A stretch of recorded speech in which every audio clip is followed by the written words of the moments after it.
I've spent most of my existence on shelves. Row after row, spine against spine, the pleasant pressure of order. My cover once gleamed with bright primary colors and bold letters promising world geography. Your journey begins here.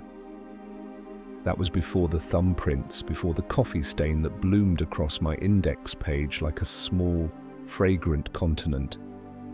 My home was room 203, Mrs. Mason's 5th grade class at Pinewood Elementary. The classroom smelled of chalk dust and hand sanitizer, with undertones of apple cores forgotten in desks. Seasons passed outside the tall windows, snow collecting on the sill in winter, golden light streaming through in spring.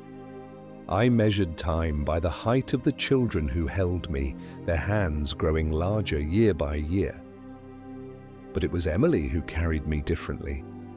While others gripped me carelessly, shoving me into overstuffed backpacks, she would slide her fingers along my binding with intention.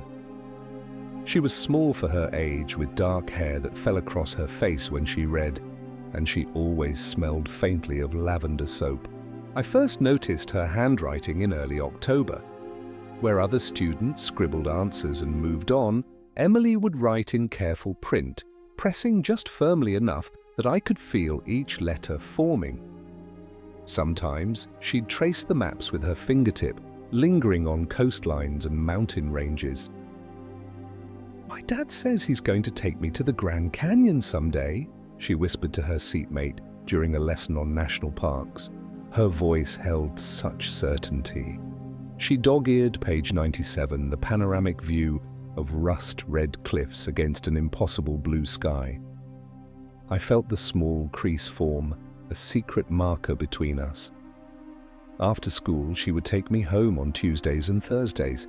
Her bedroom was painted pale blue, with glow-in-the-dark stars stuck to the ceiling. She would lay me open on her desk by the window, where afternoon light washed over my pages, warming them. Sometimes she would read aloud, practicing for presentations. Other times she would simply sit with me open, daydreaming as rain tapped against the glass. "Mum, did you know the Mississippi River is over 2,300 miles long?" she would call out. Her mother's voice would drift up from downstairs. "That's wonderful, honey." Distracted, but kind. Winter came early that year. The classroom radiator clanked and hissed, and children arrived with red cheeks and snow melting from their boots.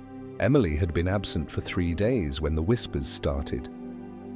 "Her dad took a job in California," explained Mrs. Mason to the teaching assistant. "Very sudden. They left yesterday."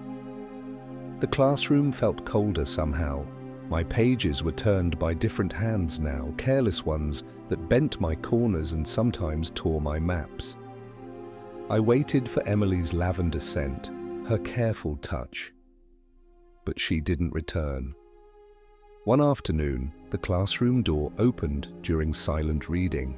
Emily stood in the doorway, her coat too large for her frame, her mother's hand on her shoulder.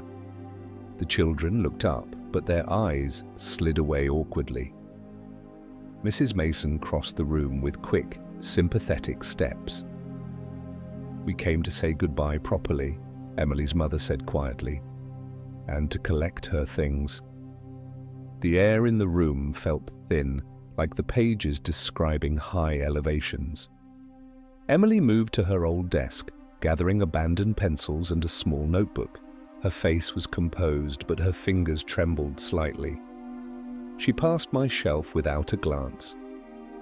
"Can I have my geography book?" she asked, suddenly turning back. I was in the middle of learning about the national parks." Mrs. Mason hesitated. "That's school property, honey, but you'll have new books in California." I felt the weight of Emily's gaze from across the room. In that moment, I held every hour she had spent with me, her breath warming my pages as she leaned close to study the details of the Appalachian Trail, the small pencil mark she'd made next to facts she wanted to remember, the bookmark she'd forgotten inside me, hand-decorated with watercolor mountains. "Of course," Mrs. Mason relented after a pause. "Just this once." Emily's hands were warm as she lifted me from the shelf. She held me against her chest as they walked out, the corridor echoing with the squeak of her snow boots. Before the door closed, I caught one last glimpse of room 203, the alphabet border curling at the edges, the globe spinning slightly from someone's touch, the empty chair where Emily had sat for almost half a year. In her bedroom, she placed me carefully in a cardboard box labeled Emily's room in thick black marker. It smelled of dust and packing tape. Around me, she added a snow globe, several books, and a framed photograph of a man standing beside a blue car, smiling broadly. His smile matched hers. "You can't take everything, sweetheart," her mother's voice came from the doorway.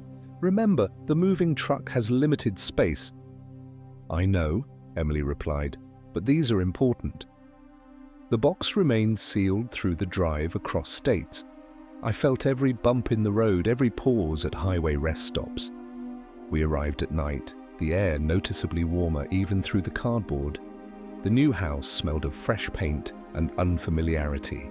For weeks I remained in darkness. Then one Saturday morning, light flooded in as Emily opened the box. Her room was smaller here, with a window that faced another house instead of the schoolyard.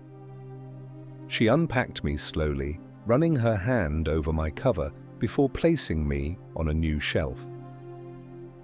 "Emily?" a man's voice called. "Want to go explore downtown?" "Coming, Dad," she replied, her voice brightening.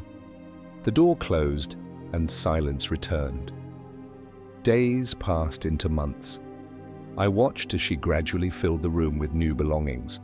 Posters of California beaches, seashells collected on weekend trips, homework from her new school.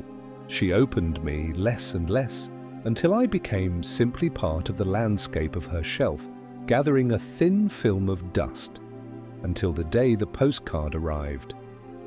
"Look what came for you," her father said, handing her a rectangle of thick paper.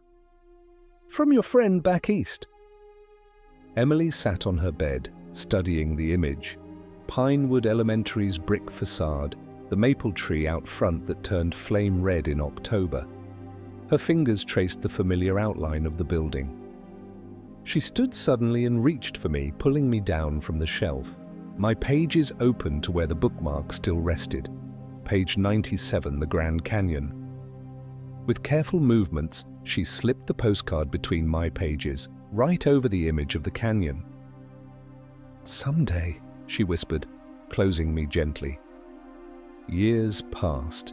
Emily grew taller, her handwriting changed, and gradually I moved from her desk to a box in the closet. The postcard remained pressed between my pages, a fragment of geography connecting two worlds. One afternoon during her senior year of high school, she opened the closet and pulled out the box. Cross-legged on the floor, sorting through childhood relics, she found me again. Her hands were larger now, but they still opened me with care. The postcard slipped out, landing on her lap. She held it for a long moment, then picked up her phone. I couldn't see the screen, but I heard the soft tapping of her fingers. "Hey, Mrs. Mason," she said after a moment. "This is Emily Miller. I was in your class back in 5th grade. I don't know if you remember me." She paused, listening, and then laughed, a sound that rippled through her and into me, where her hands touched my pages. "Yes, I still have that geography book. Actually, that's partly why I'm calling. I'm going to college next year, and I got accepted to study environmental science. I think it started with those national parks pages." Outside her window, California sunshine traced patterns on the floor, but between my pages, I still held the memory of snow falling past a classroom window, of small fingers tracing rivers, and mountains, of a child discovering that the world was vast and waiting. Some books are meant to be read and forgotten. Others become maps themselves, guiding the journey long after their pages have yellowed. I was never just a textbook. I was the first place Emily learned that distance can be measured in more ways than miles.